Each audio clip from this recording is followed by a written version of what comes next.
Hello दोस्तों, स्वागत है आपका अपने चैनल नॉलेज स्कैमर में। और मैं हूं आपका दोस्त संपत तिवारी। सुबह 6 बजे वाली क्लास है जो कि आप सभी को मिल रही है, जिसमें हम डिस्कस करते हैं आप सभी के साथ डेली करंट अफेयर्स को, वो भी बाइलिंगुअली। जी हाँ दोस्तों, bilingual current affair, daily current affair जो है हम आपको प्रोवाइड करा रहे हैं, जो कि आपके वेरियस गवर्नमेंट एग्जाम्स में काफ़ी ज़्यादा हेल्पफुल रहने वाला है आप सभी के लिए। तो चलिए स्टार्ट करते हैं। तो आज है 10 नवंबर 2020 के करंट अफेयर को हम जल्दी से डिस्कस करते हैं। ठीक है। तो आज की जो पहली न्यूज़ है वो आती है कि PM Modi shipping ministry to be renamed. ठीक है, पीएम मोदी ने शिपिंग मिनिस्ट्री को नाम बदलने के लिए बात कही गई। तो याद रखना होगा कि जहाज रानी यानी शिपिंग मंत्रालय, शिपिंग मिनिस्ट्री का नाम बदलकर अब से ministry of port shipping and waterways रख दिया गया है। तो याद रखना है कि जो शिपिंग मिनिस्ट्री उसका नाम बदलकर अब क्या हो गया, ministry of port shipping and waterways. ठीक है। और ये घोषणा कब की, नरेंद्र मोदी ने 8 नवंबर 2020 को गुजरात में की। और गुजरात के Hazari ro pax terminal launch event और हजारी और घोघा के बीच रो पैक्स नौका सेवा का जो है हरी झंडी दिखाकर शुरुआत की गई।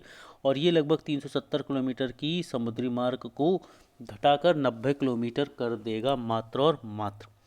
अगली न्यूज़ की तरफ चलते हैं। Kerala launches Parivartan scheme for better livelihood of fisher folk. ठीक है दोस्तों, तो केरल की सरकार ने मछली पकड़ने वालों के जो समुदाय होते हैं उन समुदायों के जीवन स्तर को सुधारने के लिए परिवर्तनम नाम की एक पहल की शुरुआत की है।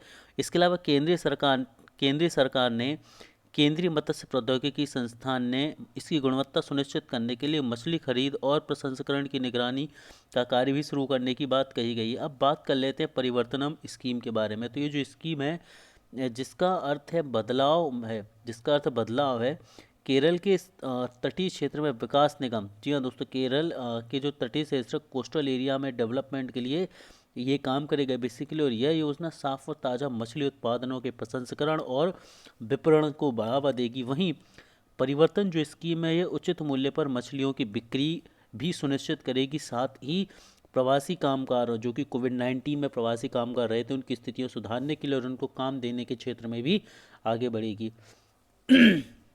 अगली न्यूज़ की तरफ हम चलें तो एम ऑल यहाँ पर हम बात करें M and Sirius jointly hand for M Sirius innovation programme 3.0। जी हाँ दोस्तों, अब हम सभी को पता है एम के लिए हम बात करें अटल इनोवेशन मिशन, और वहीं बात किया जाए कि एक फ्लैगशिप प्रोग्राम जो कि किसका है, नीति आयोग का फ्लैगशिप प्रोग्राम है।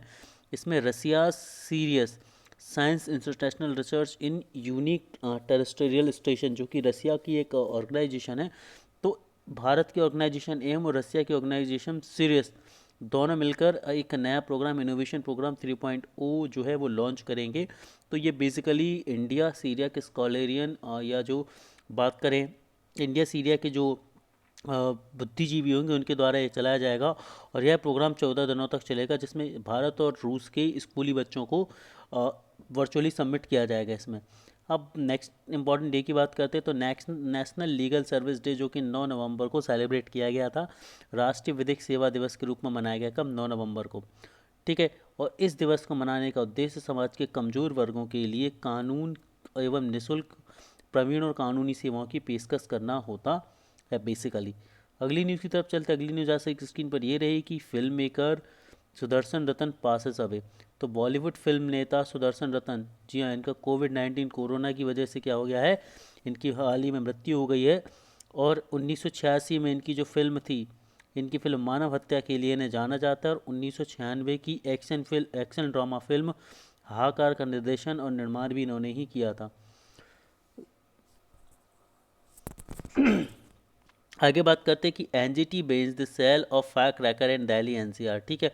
तो नेशनल ग्रीन ट्रिब्यूनल ने जो है दिल्ली एनसीआर क्षेत्र में पटाखों की बिक्री पर पूरी तरह से रोक लगा दी। कि जैसा कि हम सभी को पता है कि एयर क्वालिटी इंडेक्स जो है वो काफ़ी ज़्यादा बुरे स्तर पर पहुंच चुका है मेट्रो सिटी दिल्ली में। तो इस चीज़ को रोकने के लिए और ताकि दिवाली की रात फायर क्रैकिंग से हालात और ना बिगड़े, इसके लिए यहाँ पर ये स्टेप जो है लिया गया था, ये आपको याद रखना है।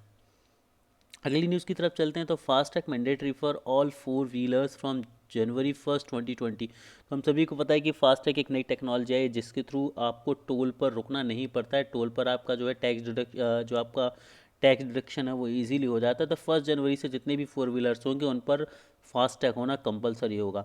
तो सड़क और परिवहन और राजमार्ग मंत्रालय ने यह एक अधिसूचना जारी करी है कि 1 जनवरी 2021 से सभी नए पुराने 4 पहिया वाहनों पर फास्टैग लगाया जाना अनिवार्य होगा।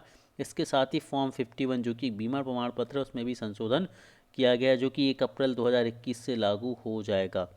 आगे बात करते हैं West Indies great Michael Holdings appoint MCC federation patron, है ना। तो वेस्ट इंडीज़ के जो पूर्व तेज गेंदबाज हैं माइकल होल्डिंग्स, ठीक है, इनको Marylebone cricket club MCC foundation का नया संरक्षण के रूप में ने चुना गया। इससे ज़्यादा आपको जानने की इसमें कोई ज़रूरत है नहीं, it's not that much important information right now. आगे बात करते हैं ex SPC officer pens novel pens novel pens novel रसाथी ऑन ट्रांसजेंडर्स। तो ट्रांसजेंडर्स के ऊपर यहाँ पर एक नोवेल जो है वो लिखी गई है। तो किसने लिखा हुआ है? Ex S P G officer, है ना, S S P G officer Sachindran Kankale द्वारा एक रसाथी जो है the other side of the transgender नामक एक पुस्तक लिखी हुई है, ठीक है। तो सिर्फ पुस्तक का नाम और आपका राइटर का नाम आपको याद रखना है, इसके अलावा कुछ भी ज़रूरी नहीं है आपके लिए। वहीं बात करते हैं Indian diplomat Vidisha Mitra elected to union advisory committee, ठीक है। तो ये एक काफ़ी बड़ी न्यूज़ बनती है, यहाँ से डेफिनेटली ये क्वेश्चन पूछे जाने की पॉसिबिलिटी है कि भारतीय राजनयिक विदिशा मित्रा को संयुक्त राष्ट्र प्रशासनिक और बजटीय प्रश्न की सलाहकार समिति में जो है चुना गया था, ठीक है। यहीं पर बात की जाए कि यह चुनाव बहुत ही कड़ा मुकाबला रहा, जिसमें एशिया प्रशांत समूह में से एकमात्र पद के लिए मित्रा को 126 संयुक्त राष्ट्र सदस्यों द्वारा समर्थन प्राप्त हुआ। क्लियर, इसमें से 64 जो थे वो इराक का समर्थन इन्हें मिला।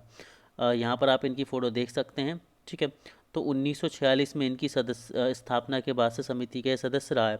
क्लियर, और हेडक्वार्टर हम सभी को पता है कि यूनाइटेड नेशंस का जो हेडक्वार्टर है वो न्यूयॉर्क में है, और एंटीनियो गुटेरस जो हैं वो हाल में इनके चेयरपर्सन हैं, प्रेसिडेंट है। तो दोस्तों थैंक यू, धन्यवाद। आज का करंट अफेयर हमारा यहीं ख़त्म होता है। मैं उम्मीद करता हूँ कि करंट अफेयर आप सभी के लिए काफ़ी हेल्पफुल रहा होगा। Thank you guys, thank you very much.